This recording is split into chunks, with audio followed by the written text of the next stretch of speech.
18 साल पहले इसी दिन मैं सीए बना। कैसे बना? 3 महीना टायर के ट्यूब पे बैठ के मैंने पढ़ाई किया था।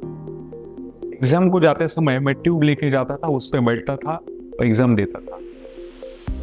कैसे किया, क्यों किया मैंने ये? क्योंकि मुझे पाइल्स का तकलीफ हो रहा था और उस तकलीफ के दौरान मैं कैसे पढ़ाई कर पाया?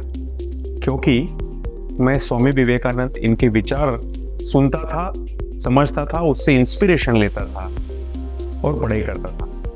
आज ये याद आने का कारण ये है क्योंकि आज ही वो दिन है जब स्वामी विवेकानंद का जन्मदिन है और मेरा सीए एग्जाम का रिजल्ट है, और इसलिए मुझे उनकी याद आ रही है। उनसे इंस्पिरेशन लेने का कारण यह है क्योंकि उनके जीवन में ऐसे कुछ घटनाएं हुई है जो हमेशा हमें इंस्पायर करती है। कौन सी है वो घटनाएं, कौन सी है वो स्टोरीज, आज मैं आपके साथ शेयर करना चाहता हूँ। देखिए आपको भी इंस्पिरेशन मिलता है या नहीं। एक बार स्वामी विवेकानंद एक मंदिर में गए थे, काशी विश्वनाथ में। मंदिर से दर्शन करके आए और बाहर जाने के बाद कुछ बंदर उनके पीछे आए। स्वामी विवेकानंद ने पीछे मुड़ के देखा, बंदर उनके पीछे थे। स्लोली और बंदर आने लगे, बंदरों का पूरा समूह हो गया। स्वामी विवेकानंद के मन में डर हुआ। उन्होंने थोड़ा सा तेजी से चलने का प्रयास किया, बंदर भी तेजी से चलने लगे। उन्होंने दौड़ने का प्रयास किया, बंदर भी तेजी से दौड़ने लगे। और ऐसे करते करते विवेकानंद जी पूरे ही डर गए थे।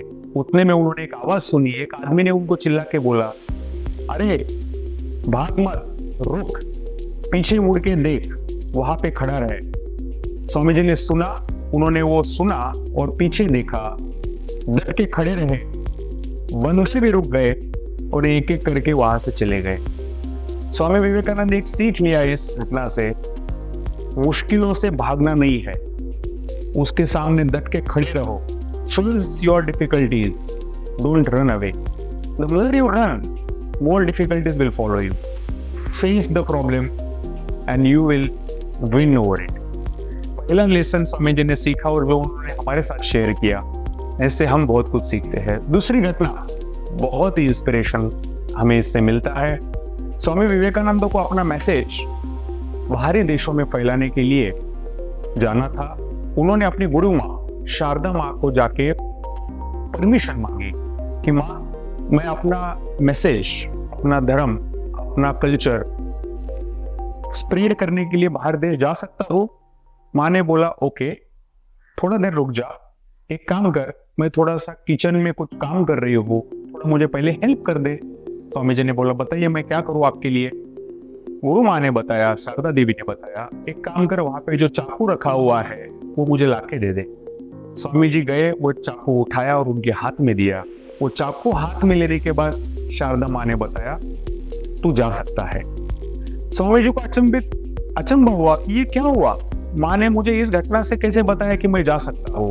शारदा माँ ने उनको समझा के बताया, चाकू जब तूने लिया हाथ में, तूने जिस तरह उसका धार है वो खुद के हाथ में रखा और जो लकड़ी वाला हिस्सा है वो मेरे तरफ बढ़ाया। इससे मुझे ये समझ में आ गया है तो अभी तैयार हो गया है अपना काम बड़ा करने के लिए, फैलाने के लिए। तूने खुद को परेशानी लेते हुए दूसरों के सहायता के लिए तू अभी तैयार हुआ है। तूने मेरे हाथ में लकड़ी दी क्योंकि मुझे उसके सहायता हो, खुद के हाथ में चाकू की धार दी। You are ready, go, spread your work. ये घटना से हमने ये सीखा, if you want to do something big, large, impactful, think for others. और तीसरी इंपॉर्टेंट घटना स्वामी जी के जीवन की, बहुत ही इंस्पिरेशनल अगेन। एक बार स्वामी जी सफर में जा रहे थे, एक आदमी आता है, उनके पास बैठता है, बोलता है, स्वामी जी मैंने आपके बारे में बहुत सुना है, मैं बहुत दिनों से प्रयास करता हूँ लेकिन मेरा काम सफल ही नहीं हो रहा है। स्वामी जी ने सुना, बोला, ओके बैठ, थोड़ी देर एक काम कर, मेरा जो ये कुत्ता है इसको थोड़ा घुमा के ला और उसके बाद में हम बात करेंगे। वो आदमी उस कुत्ते को घुमाने को लेके गया। आने के बाद वो कुत्ता धाप रहा था। स्वामी जी ने उसको पूछा, अरे वो कुत्ता धाप रहा है, तू क्यों नहीं धाप रहा है?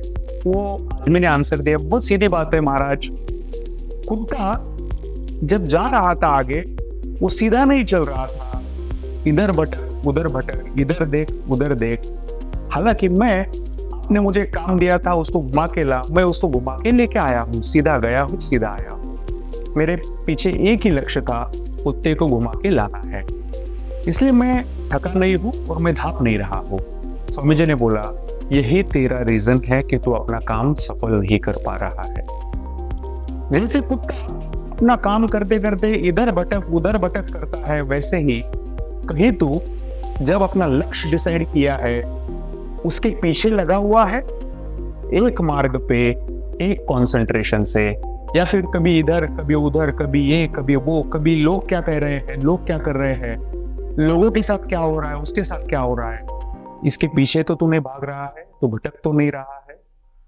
तो यहां से हमें ये सीख मिली है, अगर हमने कुछ लक्ष्य लिया है, उसके पीछे डट जाइए जब तक कि वो पूरा नहीं हो।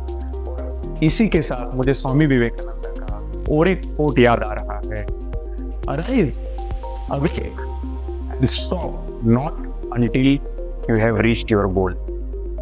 So with these 3 messages today, we will remember our master Swami Vivekananda. और यही स्टोरी था एक नरेंद्र को स्वामी विवेकानंद बनाने के लिए। Thank you very much.